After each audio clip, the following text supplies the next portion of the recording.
રાજ્યમાં હવે થશે પ્રી મોન્સૂન વરસાદ। જી હા, 19 થી 23મી મે સુધી વરસાદ થવાની આગાહી કરાઈ છે। હવામાન નિષ્ણાંત અંબાલાલ પટેલે આગાહી કરી છે। દક્ષિણ ગુજરાત અને પૂર્વ ગુજરાતના ભાગોમાં વરસાદી ઝાપટા થઈ શકે છે।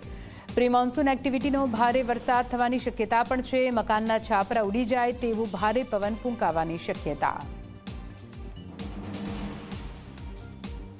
ચોમાસાની દસ્તક 26 મે આસપાસ થવાની શક્યતા રહે છે।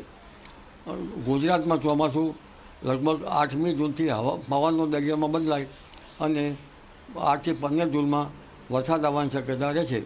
રોહિણી નક્ષત્રમાં ઉતરતા વરસાદ થાય તો વરસાદ સારો થવાની શક્યતા રહે। એટલે ધીરે ધીરે હવે પ્રી મોન્સૂન એક્ટિવિટીની સાથે સાથે મોન્સૂન એક્ટિવિટીની પણ ગતિવિધિ વધશે। 23 જૂનથી 28 જૂન વચ્ચે ગુજરાતના ઘણા ભાગોમાં સારો વરસાદ થવાની શક્યતા રહે છે। ઓગસ્ટમાં પણ કંઈક સારો વરસાદ થવાની શક્યતા રહે છે। છેક વરસાદ ઓક્ટોબર સુધી થયા કરશે।